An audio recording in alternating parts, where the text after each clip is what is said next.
Good morning, नमस्कार, सत श्री अकाल, आदाब। मैं हूं दानियाल और स्वागत करता हूं आपका अपने YouTube चैनल पे जिसका नाम है स्टडी विद मोटिवेशन। तो स्टडी विद मोटिवेशन में हम लोग ने बात करी थी सेल की, हम लोग ने बात करी थी न्यूक्लियस की, और अब हम लोग न्यूक्लियस के बिहाफ पर जितने टाइप की हमारी सेल्स होती हैं, जितने क्या यार, दो टाइप की सेल्स होती हैं, ठीक है। तो प्रोकैरियोटिक और यूकैरियोटिक दोनों टाइप की सेल्स को हम लोग बांटेंगे और दोनों टाइप की सेल्स का हम लोग डिफरेंस करेंगे। एक सिंपल सी चीज याद रखिएगा कि हमारी जो प्रोकैरियोटिक सेल्स हैं और हमारी जो यूकैरियोटिक सेल्स हैं, ये दोनों सेल्स प्रोकैरियोटिक और यूकैरियोटिक सेल्स बहुत इंपॉर्टेंट है।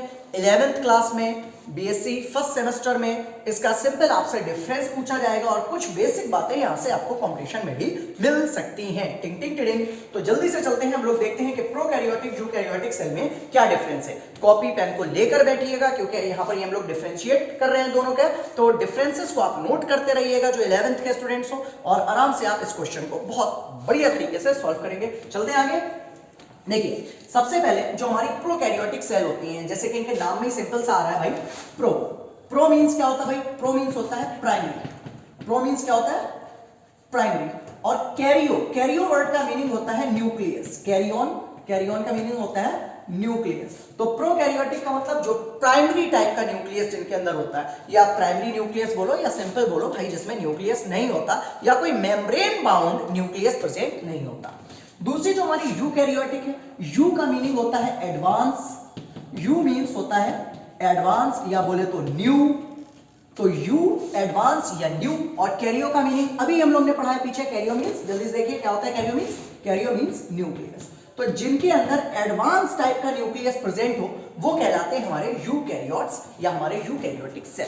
तो अभी सिंपल सा हम लोग को जानने का है कि प्रोकैरियोटिक कौन से होते हैं। देखो, सिंपल जो बैक्टीरिया है वो हमारे प्रोकैरियोटिक है, साइनोबैक्टीरिया है वो हमारे प्रोकैरियोटिक है, आपका प्लूरोनिमोनिया लाइक ऑर्गेनिज्म पीपीएलओ है वो आपका प्रोकैरियोटिक है, और सारे आपके higher plants, higher animals, algae, fungi, ये सब आपके यूकैरियोट्स में आपके काउंट किए जाते हैं। अब जो हमारे प्रोकैरियोटिक सेल्स हैं, अगर हम लोग बेसिक डिफरेंस की बात करें कि भाई प्रोकैरियोटिक और यूकैरियोटिक में क्या डिफरेंस होता है, तो सबसे पहली चीज ध्यान रखिएगा, प्रोकैरियोटिक सेल्स हमारी जो होती हैं वो स्मॉलर होती हैं। कैसी होती हैं? साइज में छोटी होती है, स्मॉलर इन साइज होती हैं। और बेसिक इनका जो साइज होता है वो 0.2 मिली माइक्रोन से 2 मिली माइक्रोन तक हो सकता है। 2 मिली माइक्रोन, ये नीचे लिख दिया मैंने, ठीक है। तो बहुत स्मॉलर साइज के होंगे। इन यूकैरियोटिक सेल के कंपैरिजन में तो काफी छोटी होंगी, और 0.2 से 2 मिली माइक्रोन तक इनका साइज हो सकता है। यूकैरियोटिक सेल्स इसके कंपेयर में बड़े साइज की होंगी और ये लार्जर होंगी, आप यहां पर ध्यान रखोगे। और लार्जर होने के साथ साथ इनका जो मेजरमेंट होगा वो 10 मिली माइक्रोन से लेकर 100 मिली माइक्रोन तक होगा। इसके बाद में दूसरी चीज ध्यान रखिएगा, तो पहला क्या हो गया कि ये जो है स्मॉलर है साइज में, और ये साइज में थोड़ी सी बड़ी है क्योंकि भाई ये एडवांस टाइप की है, न्यू टाइप की है। जो न्यू और एडवांस होगी वो तो बड़ी होगी। दूसरा जो सबसे इंपॉर्टेंट यहां पर पॉइंट है, प्रोकैरियोटिक सेल, जैसे कि उनके नाम में आया है प्राइमरी न्यूक्लियस है, कि प्रोकैरियोटिक सेल के अंदर प्राइमरी न्यूक्लियस है। तो हम लोग अगर सिंपल बोले कि इसके अंदर न्यूक्लियस इज अब्सेंट। न्यूक्लियस कैसा न्यूक्लियस? True nucleus. कैसा न्यूक्लियस? ट्रू न्यूक्लियस, ठीक है। तो जो ट्रू न्यूक्लियस है वो कैसा है? इसमें अब्सेंट। ट्रू न्यूक्लियस इसके अंदर प्रेजेंट नहीं होगा। लेकिन हमारी यूकैरियोटिक सेल्स के अंदर ट्रू न्यूक्लियस प्रेजेंट होगा। ट्रू न्यूक्लियस होगा, मेम्ब्रेन बाउंड न्यूक्लियस होगा। अगर आपको न्यूक्लियस नहीं समझ में आता कि न्यूक्लियस क्या होता है, तो प्रीवियस वीडियो को देखिए। पिछली वीडियो में हम लोग ने न्यूक्लियस को पूरा कवर किया हुआ है। आप न्यूक्लियस को अच्छे से समझेंगे तो आपको ये टॉपिक बहुत आसानी से समझ में आएगा। आगे देखिएगा, जो हमारा अगला पॉइंट है सर, 2 के बाद क्या आता है? अच्छा, 3 आता है। तो 2 के बाद में जो आता है 3, तो थर्ड पॉइंट पे आप लिख कर आएंगे एग्जाम में कि जो हमारा प्रोकैरियोटिक सेल्स होती हैं उनके अंदर न्यूक्लियस प्रेजेंट नहीं है लेकिन डीएनए तो प्रेजेंट है। तो इनके अंदर जो डीएनए होता है वो सर्कुलर डीएनए होता है। कैसा होता है? सर्कुलर डीएनए प्रेजेंट होता है। मतलब जो इनका डीएनए होगा वो ऐसे सर्कल की फॉर्म में होगा, सर्कुलर डीएनए प्रेजेंट होगा। किसके अंदर? प्रोकैरियोटिक सेल के अंदर। यूकैरियोटिक सेल के अंदर यही डीएनए चेंज हो जाएगा, और यहां पर जो आपका डीएनए होगा वो डबल स्ट्रैंडेड डीएनए प्रेजेंट होगा। क्या होगा? डबल स्ट्रैंडेड डीएनए, जिसका आपने स्ट्रक्चर भी जानते हैं, इस तरीके से ऐसे करके ये स्ट्रक्चर होता है। तो डबल स्ट्रैंडेड डीएनए प्रेजेंट होगा यूकैरियोटिक सेल में। प्रोकैरियोटिक सेल के अंदर सर्कुलर डीएनए प्रेजेंट होगा। इसके बाद में अगला पॉइंट बिल्कुल याद रखेंगे, देखो इसको आप जब एग्जाम में करोगे ना तो इसकी लैंग्वेज बनाकर आना इस तरीके से कि in prokaryotic cell circular DNA is present, in eukaryotic cell double stranded DNA is present. इस तरीके से आप करके आओगे तो आपको मार्क्स अच्छे मिलेंगे, आपका जो टॉपिक है वो थोड़ा सा लेंथी हो जाएगा। अगला पॉइंट जो है हम लोग का फोर्थ पॉइंट, उसमें आप ध्यान रखोगे कि यहां पर जो सर्कुलर डीएनए है भाई, लेकिन इस सर्कुलर डीएनए के अंदर हिस्टोन प्रोटीन नहीं होगा। किसमें? प्रोकैरियोटिक सेल के अंदर डीएनए कैसा होगा? Without histone protein. डीएनए के अंदर हिस्टोन प्रोटीन नहीं होगा। राइटिंग अच्छी आ रही है ना मेरी? देखो कितनी प्यारी प्यारी राइटिंग आ रही है। डीएनए जो है वो विदाउट हिस्टोन प्रोटीन होगा, बिना हिस्टोन प्रोटीन के होगा। लेकिन यूकैरियोटिक सेल में डीएनए होगा और डीएनए के साथ में वेट कौन होगा? Histone protein. डीएनए के साथ में कौन सा प्रोटीन होगा? Histone protein. ये ऑब्जेक्टिव क्वेश्चन भी आ सकता है, थोड़ा सा यहां से चौक उठा लूं। ये ऑब्जेक्टिव क्वेश्चन भी आ सकता है कि डीएनए के साथ क्रोमोसोम्स, क्योंकि जब डीएनए हिस्टोन प्रोटीन मिलते हैं तो क्या बनता है? क्रोमोसोम बनते हैं। क्या बनते हैं? क्रोमोसोम। क्या बनता है उसके बाद में? क्रोमोसोम बनता है। तो क्रोमोसोम जब बनता है हम लोग का तो इस तरीके से ये हमारा डीएनए है और डीएनए लिपटा हुआ होता है किसके ऊपर? हिस्टोन प्रोटीन के बीच में आपके हिस्टोन प्रोटीन, इन हिस्टोन प्रोटीन के ऊपर डीएनए लिपटा हुआ होता है। तो डीएनए विद हिस्टोन प्रोटीन आपका क्रोमोसोम कहलाता है। ये क्वेश्चन आपसे पूछा जा सकता है, इसको हम लोग को ध्यान रखना है। इसके बाद में अगला पॉइंट आपको ध्यान रखना है कि भाई जो हमारे प्रोकैरियोटिक सेल हैं, उन प्रोकैरियोटिक सेल के अंदर प्रोकैरिया वीडियो बनाना ना एक सबसे मुश्किल काम है। कोई कॉल आ जाती है, कहीं से कोई और प्रॉब्लम हो जाती है, कभी फोन हिल जाता है, बहुत सी दिक्कतें होती हैं। लेकिन उन सारी दिक्कतों को हम लोग झेल रहे हैं। तो कभी एक तक साउंड की आवाज आई होगी, बिल्कुल परेशान ना होना, ठीक है? सारे टॉपिक्स आपके लिए बनेंगे, ठीक है? चाहे कोई भी कॉल है, कुछ भी हो, कोई दिक्कत नहीं है। चलो, यहाँ पर डीएनए विदाउट हिस्टोन हो गया और यहाँ पर डीएनए विद हिस्टोन प्रोटीन हो गया। अगला पॉइंट भाई हमारा कौन सा है कि यहाँ पर जो प्रोकैरियोटिक हमारे सेल्स हैं उनके अंदर सेल ऑर्गेनेल नहीं होते। सेल ऑर्गेनेल अब्सेंट होते हैं। सेल ऑर्गेनेल क्या होते हैं? कोशिकांग। जैसे आपने सुने होंगे mitochondria, Golgi body, endoplasmic reticulum, lysosome. ये कोई भी चीजें हमारे प्रोकैरियोटिक सेल के अंदर नहीं होती, बिल्कुल भी नहीं होती। लेकिन यूकैरियोटिक सेल के अंदर सेल ऑर्गेनेल प्रेजेंट होते हैं। कौन से सेल ऑर्गेनेल की बात हो रही है यहाँ पर बात हो रही है मेम्ब्रेन बाउंड सेल ऑर्गेनेल की। कौन से सेल ऑर्गेनेल की बात हो रही है? Membrane bound. वो सेल ऑर्गेनेल जो डबल मेम्ब्रेन से घिरे हुए होते हैं उनकी बात हो रही है। तो यहां पर double membrane bound cell organelle नहीं होते प्रोकैरियोटिक सेल में। यूकैरियोटिक सेल में double membrane bound cell organelle present होते हैं। एक चीज और ध्यान रखिएगा, यहां पर एक स्पेशल सेल ऑर्गेनेल प्रेजेंट है जिसका नाम है माइटोकॉन्ड्रिया। बचपन से हम लोग पढ़ते हैं माइटोकॉन्ड्रिया को, ठीक है? बचपन से पता है हम लोग को माइटोकॉन्ड्रिया जो हम लोग को होती है वो एक स्पेशल सेल ऑर्गेनेल है जो कि जनरली आपकी बॉडी के अंदर क्या काम करती है, ठीक है? ये माइटोकॉन्ड्रिया हो सकता है, आपको ना दिख रहा हो, ठीक है? ओरली सुन लीजिए, वर्बली सुन लीजिए माइटोकॉन्ड्रिया।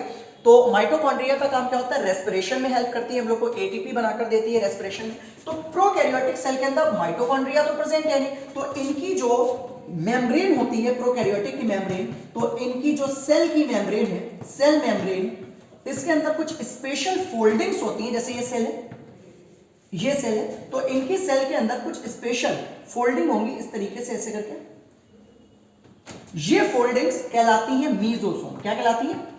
मीजोसोम। और मीजोसोम का काम होता है रेस्पिरेशन करना। मीजोसोम का काम क्या होता है? रेस्पिरेशन करना। बहुत बार आपको ये क्वेश्चन मिलेगा कि मीजोसोम्स आर प्रेजेंट इन। मीजोसोम किसमें पाए जाते हैं? और ऑप्शन यहां पर मिलता है हम लोग को बैक्टीरिया का। आंखें नीच के बैक्टीरिया लगा देना, क्योंकि भाई मीजोसोम प्रोकैरियोटिक सेल में होता है और बैक्टीरिया हमारा प्रोकैरियोटिक सेल है, तो ये यहां पर आपसे पूछा जाएगा। तो मेम्ब्रेन में कुछ फोल्डिंग्स प्रेजेंट होती हैं जो मीजोसोम जैसा स्ट्रक्चर फॉर्म करती हैं और जो रेस्पिरेशन में काम करती हैं। लेकिन हम लोग को पता है यूकैरियोटिक सेल के अंदर ऐसा कुछ नहीं होने वाला, क्योंकि यूकैरियोटिक के पास में तो अपना स्पेशल बहुत बढ़िया वाला कौन प्रेजेंट है? माइटोकॉन्ड्रिया प्रेजेंट है। किसके लिए? रेस्पिरेशन के लिए। माइटोकॉन्ड्रिया प्रेजेंट है रेस्पिरेशन के लिए। अगला प्रोकैरियोटिक सेल के लिए आप याद रखिएगा कि भाई प्रोकैरियोटिक सेल के अंदर राइबोसोम जो होते हैं वो प्रेजेंट होते हैं, ठीक है? Ribosome is the only cell organelle which present in prokaryotic cell. Prokaryotic cell के अंदर प्रेजेंट होते हैं। लेकिन कौन से राइबोसोम प्रेजेंट होते हैं? कौन से राइबोसोम प्रेजेंट होते हैं? 70S ribosome. कौन सा राइबोसोम होते हैं? 70s राइबोसोम प्रेजेंट होते हैं प्रोकैरियोटिक सेल में। लेकिन यूकैरियोटिक सेल की अगर हम लोग बात करेंगे तो यूकैरियोटिक सेल के अंदर दोनों टाइप के राइबोसोम होते हैं, 70s भी होते हैं, 70s भी होते हैं, और साथ ही साथ 80s राइबोसोम भी प्रेजेंट होते हैं इसमें यूकैरियोटिक सेल में। तो यहां पर प्रोकैरियोटिक सेल के अंदर सिर्फ 70s राइबोसोम प्रेजेंट है, यूकैरियोटिक सेल के अंदर 70s के साथ में 80s राइबोसोम भी प्रेजेंट होते हैं। जरा जल्दी से इसका स्क्रीनशॉट ले लीजिएगा, फिर मैं इसको इरेज कर देता हूं और फिर आगे चलते हैं, आगे पॉइंट्स को देखते हैं। जल्दी से स्क्रीनशॉट ले लीजिए, मैं हट गया, हो गया स्क्रीनशॉट। चलिए अब इसके बाद में हम लोग देखते हैं कि हमारी जो प्रोकैरियोटिक सेल है और जो यूकैरियोटिक सेल है उनके हम लोग ने कुछ बेसिक अभी डिफरेंस करे हैं। कौन से डिफरेंस करा, जल्दी से देखिएगा। स्मॉलर साइज की है प्रोकैरियोटिक, यूकैरियोटिक साइज में बड़ी है।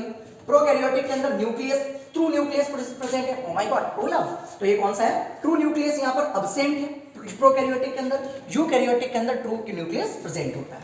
प्रोकैरियोटिक के अंदर सर्कुलर डीएनए है, यूकैरियोटिक के अंदर जो डबल स्ट्रैंडेड डीएनए है, सर्कुलर डीएनए नहीं होता।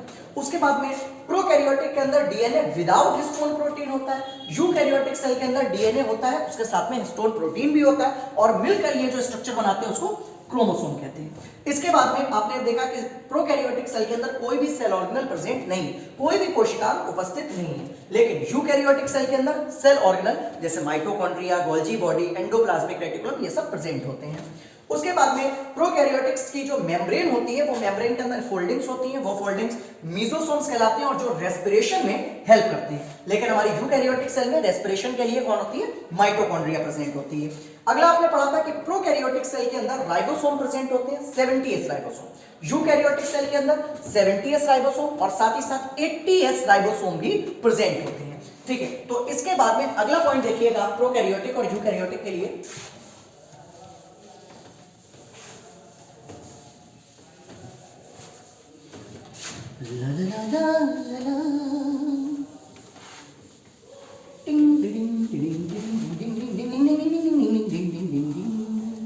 आइए, इरेज हो गया बोर्ड, मेरी तो यानी बाइसेप्स बन गई बोर्ड इरेज करते करते।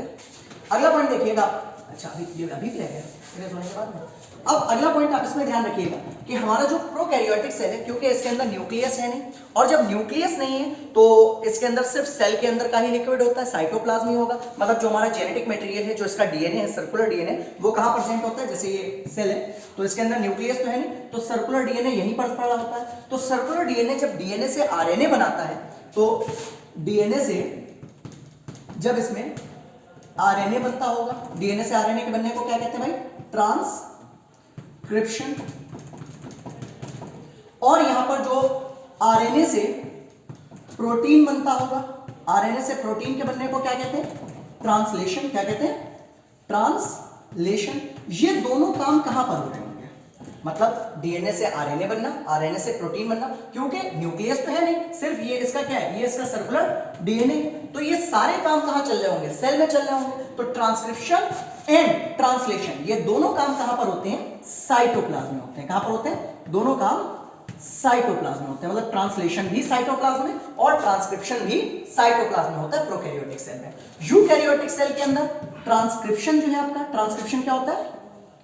ट्रांसक्रिप्शन क्या होता है? ट्रांसक्रिप्शन डीएनए से आरएनए बनना, डीएनए से आरएनए का बनना। तो ये ट्रांसक्रिप्शन कहां होता है? ये तो न्यूक्लियस के अंदर ही होता है। कहां होता है भाई? न्यूक्लियस में। ये दिख रहा है आपको ना, इट इज विजिबल। तो ये कहां होता है? न्यूक्लियस में। और उसके बाद में जो आरएनए से प्रोटीन बनता है, आरएनए से प्रोटीन बनता है, ये क्या कहलाता है? आरएनए से प्रोटीन बनना, जल्दी से बोलिएगा। ट्रांसलेशन। क्या कहलाता है? ट्रांसलेशन। तो आरएनए से प्रोटीन जो बनता है वो बनता है साइटोप्लाज्म में। कहां बनता है? साइटोप्लाज्म में। तो ये दोनों काम अलग अलग जगहों पर होते हैं। ट्रांसक्रिप्शन न्यूक्लियस में, ट्रांसलेशन साइटोप्लाज्म में होता है। यहां पर ट्रांसक्रिप्शन और ट्रांसलेशन दोनों साइटोप्लाज्म में होते हैं। इसके बाद में जो हमारा प्रोकैरियोटिक सेल है, इनके अंदर जो सेल साइकिल है, जो इनका सेल साइकिल है, वो बहुत शॉर्ट, सेल साइकिल बहुत कम टाइम में ही कंप्लीट हो जाता है, क्योंकि ये बहुत सिंपल टाइप की सेल्स होती हैं, प्राइमरी टाइप की सेल्स है। तो इनके अंदर सेल साइकिल बहुत कम होता है, न्यूक्लियर डिवीजन इतना ज्यादा होता नहीं, एटलीस्ट न्यूक्लियस ही नहीं होता इवन। तो न्यूक्लियर डिवीजन क्या होगा? तो सेल साइकिल इनका शॉर्ट होता है। भाई इनका सेल साइकिल कैसा होता है? लॉन्ग होता है और कॉम्प्लेक्स भी होता है, साथ साथ लॉन्ग होता है और साथ साथ कॉम्प्लेक्स भी होता है। क्योंकि आपने पढ़ा होगा सेल साइकिल में मियोसिस पढ़ा होगा, माइटोसिस पढ़ा होगा, इंटरफेस पढ़ा होगा, माइटोसिस मियोसिस दोनों में, तो बहुत कॉम्प्लेक्स होता है यूकैरियोटिक सेल में, प्रोकैरियोटिक सेल में कॉम्प्लेक्स नहीं होता। अब बस आप इसके सिंपल से एग्जांपल्स ध्यान रखिएगा इसके साथ में कि भाई यहां पर कौन है, बैक्टीरिया आएंगे आपके, कौन आएंगे, बैक्टीरिया। इसके साथ में आप बैक्टीरिया के साथ में याद रख सकते हो आपके साइनोबैक्टीरिया, ध्यान रख सकते हो साइनोबैक्टीरिया। साइनोबैक्टीरिया के साथ में आप याद रख सकते हो PPLO, pleuro pneumonia like organism. ये सब आपके किस में आते हैं, प्रोकैरियोटिक सेल में आते हैं, बीजीए वगैरह। और यूकैरियोटिक सेल के अंदर ऑल प्लांट्स, जितने भी आपके प्लांट्स हैं या आपके जितने भी एनिमल्स हैं, ये सब किस में आते हैं, यूकैरियोटिक के अंदर आते हैं। और हम लोग भी किस में आते हैं, यूकैरियोट्स में आते हैं। उम्मीद है आपको ये समझ में आया होगा कि प्रोकैरियोटिक और यूकैरियोटिक के अंदर क्या डिफरेंस होता है। और नेक्स्ट वीडियो में हम लोग साइटोलॉजी को और आगे लेकर चलेंगे। तो अगर आपको ये वीडियो पसंद आई हो तो प्लीज कुछ पढ़िएगा, इससे तैयार कीजिएगा। और जो भी आपको इसमें कुछ डाउट्स लगे हों या आपको लगा हो कि हमें कुछ क्वालिटी को इंप्रूव करना हो, प्लीज कमेंट्स में ये मत करिएगा, लिखिएगा कि अच्छा पढ़ाया या बुरा पढ़ाया, ठीक है। उन सारी चीजों को छोड़कर अगर आपको कुछ लगे कि हमें क्वालिटी इंप्रूव करनी है या हमें कुछ और टॉपिक्स पर बनाना है तो उनके सजेशन जरूर दीजिएगा, ताकि हम अपनी क्वालिटी को भी मेंटेन कर सकें और अपनी क्वालिटी को और अच्छा कर सकें। और उम्मीद है आप चैनल को सब्सक्राइब करेंगे, वीडियो को लाइक करेंगे और शेयर तो जरूर करेंगे। Thank you.